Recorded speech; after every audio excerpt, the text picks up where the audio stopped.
You are listening to The Radar, a weather-related podcast hosted by the Valley's #1 meteorologists.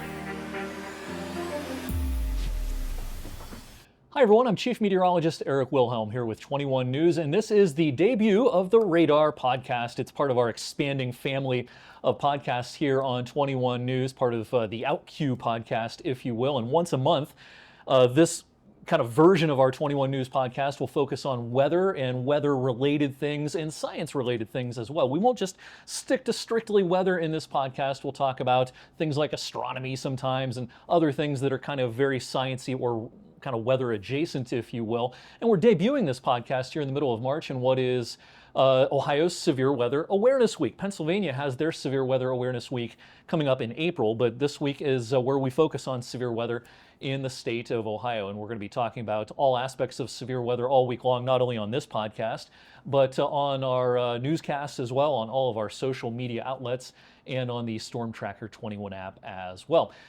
In the future, in the next couple of months here on the Radar podcast, meteorologist Andrew DePaulo in April will be talking with a local allergist about the kind of emerging allergy season as we get into the spring and the summer season. And coming up in May, I'll be chatting with Chris Cerenelli here at 21 News about the anniversary of the May 31st, 1985 tornado outbreak. It's 40 years, believe it or not, since our area's most historic, most impactful tornado outbreak, May 31st, 1985. And we'll be covering that outbreak in a lot of detail on all of our outlets as we get closer to May, but we'll be covering it here on the Radar podcast coming up in the month of May. Well, as I mentioned, this is Severe Weather Awareness Week in the state of Ohio, and you know, some of the ways that some of the things we'll be talking about when it comes to severe weather awareness will be the best ways to get warnings in 2025, as opposed to 20 or 30 years ago when we relied mostly on tornado sirens and the little W that appeared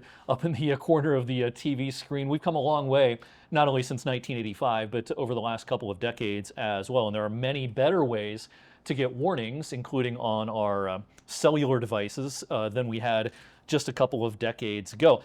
Some ways you can help us out in the weather enterprise when it comes to severe weather. We're always looking for people to be our eyes and our ears, and you can actually get trained by the National Weather Service to be a certified storm spotter. And as we get into the spring season, our local National Weather Service offices in Cleveland and in Pittsburgh will be hosting what are called Skywarn training sessions. Now, the Cleveland office is doing most, if not all, of their training sessions virtually this year. The Pittsburgh office will be conducting a couple of in-person training sessions in our local area. One is over in Mercer County, and that is coming up on April 21st. Also down at CCTC in Lisbon and Columbiana County, the Weather Service office in Pittsburgh will be hosting a session on May the 12th. I'll link to those sessions on my social media. They are free to attend. It only takes an hour or so of your time, and you can get officially certified to be kind of our eyes and our ears. We have all this fancy equipment, all these radars and satellites and things like that, but a lot of times we just need more ground truth. We need more people out there who know what they're looking at when they look up into the sky and see what might be a bad cloud, might not be such a bad cloud. And kind of going along with that theme of eyes and ears out there today, I want to welcome my first guest here on the Radar podcast. It is Tyler Berry. He's a local storm chaser and weather enthusiast. His outfit called Chasing Ohio has provided us with a lot of great content over the years when it comes to not only possible funnel clouds and rotating thunderstorms, but actual tornadoes across parts of the region. And Tyler not only chases here locally, but also kind of branches out and does some chasing nationally. So welcome to the Radar podcast, Thank you. Tyler. All right, so Tyler, tell us a little bit about yourself. Where are you from here locally, and what do you do for a living other than chase storms? All right, well, I'm from Boardman. Grew up here all my life. Been chasing for about almost 9 years now, 2018-ish roughly. Mm-hmm. Chased locally across Northeast Ohio, all of Ohio, and I do branch out to the plains. Sometimes down in Dixie Alley, Mississippi and Alabama. Very, very tough down there. Yeah, chasing down there can be a challenge for sure. Oh, very much. But when there's no storms, I actually work with adults with developmental disabilities just to take them out in the community, interact with one another, and just help them out as much as we can. And meteorologists and weather enthusiasts, a lot of us pick kind of one individual weather event that got us really interested in the weather. Was there one particular weather event, say when you were a child or a teenager, when you were a little younger, that really kind of gave you the bug, the weather bug, if you will? That's kind of a tough one. I mean, growing up, I kind of was fascinated about the Niles F5 on May 31st back in '85, and I was just fascinated with how that day transpired to be. And a couple others of the 2012 derecho, I believe that came through Ohio, that really got my interest into weather, and of course the movie Twister. Of course. When growing up watching that classic. Other than that, just growing up watching you guys on TV and going from there. Yeah, for me, you know, I didn't really want to have one particular weather event. It was more the media, it was TV. When I was younger, the Weather Channel had just debuted in the 80s. And I became very interested in why I could flip to this channel on TV and just find nothing but weather, literally nothing else but weather. That really fascinated me. And so it was that kind of thing rather than a specific weather event. I was too young to remember, say, the blizzard of '78. The May 31st, '85 outbreak didn't affect me where I was living at the time. And, you know, the late 80s and 90s were kind of almost a weather desert in our part of the world as far as interesting weather events. Not a lot really super interesting happened back in the late 80s and 90s. So I relied on the Weather Channel, and I always liked the USA Today weather page when I was younger. The USA Today was one of the first newspapers to print almost exclusively in color. It was very colorful. It really stood out, and their weather page had all sorts of interesting charts and graphs and lots of different colors, and it just was another thing that got me, you know, really interested in the weather. You know, just this past weekend, we had severe storms locally in eastern Ohio, and especially in western PA. I think we're up to 5 confirmed tornadoes out in western PA right now, all of that east of Pittsburgh over closer to Latrobe. You actually branched out of our area and chased where the risk was a little bit higher in parts of, where'd you go, Missouri? Yeah, Missouri down to Mississippi. Yep. And you kind of struck out, didn't you? It was a high-risk day, but you didn't really see much. Yeah, no, it was all messy, rain-wrapped. Tall trees and hills definitely blocking visibility. Yeah, and for those who don't know, you know, chasing storms, there's a different flavor depending on where you are geographically across the country. You think of the really photogenic tornadoes in Kansas, in Nebraska. Well, it's so flat out there, there's not many tall trees. But once you get down into the Missouri Valley, down into Alabama, Mississippi, and well, even around here, we have hills around here, we have trees around here, and you're just not going to see a whole lot of those photogenic, not rain-wrapped tornadoes, and it makes chasing not only more difficult, but it can be dangerous as well, because you can't visually see the actual tornado a lot of times. So, you know, it can be a real challenge. So when you go chasing, what kind of equipment do you typically rely on, whether it be types of cameras? What are you looking at? Are you looking at just exclusively your phone? Do you have a laptop with you? What do you use to kind of keep in touch with what's going on? Well, I have an iPad, recently just purchased an iPad, very helpful. I've been using my phone for all my chases, for radar, camera, everything, but recently the iPad was a nice purchase to have. And then I have a camera, a Panasonic Lumix G7. I hook up on my dash on my car and have my camera rolling on the windshield, my iPad mounted on my dashboard as well as my camera, and an anemometer to measure wind speeds. Other than that, that's all I got. You know, some chasers have really a basic setup, and then, as you know, there's a lot of chasers out there who have really elaborate setups, and I just wonder how much money have they spent on some of this stuff. It's amazing, some of the setups.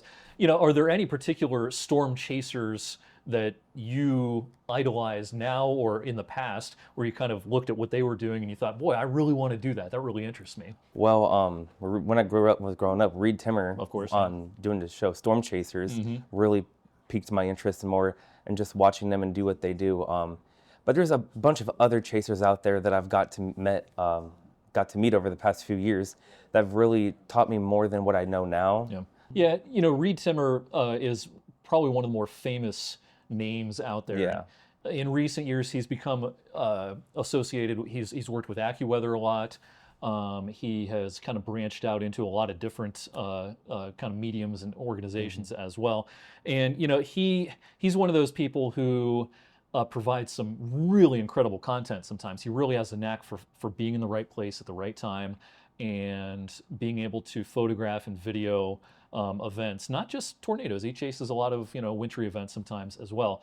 Sometimes he can get a little bit amped up. He can really be dramatic sometimes. I think you got to toe the line a lot of times when you have a big audience like he does. You got to toe the line between being really informational and provide good content, but not go overboard and kind of be sensationalistic, if you will. And I think sometimes, Reed in particular, you can kind of toe that line. It can be really compelling content sometimes, and other times, it can be a little bit much. So now, have you seen many tornadoes in your storm chasing days? I have. Recently, especially the last few years, since about 2021 onward to today, I've seen about between 10, 15 tornadoes, ranging from Ohio out in the Plain States, a couple down in Mississippi and Alabama. My most recent one was last May in southwest Iowa, the Greenfield, Iowa tornado. That was a very exciting experience to see. Not only did that same storm produce one tornado, but produced the second one behind it, and seeing two tornadoes on the ground at the same time was just captivating and a very rare sight to see. Yeah, really rare actually. Was that the strongest tornado that you've seen, or have there been others? Yeah, the Greenfield was the strongest tornado I've ever seen in my career so far. What did they end up rating that? Do you know? I believe it was a high-end EF4. EF4, okay. Really impressive.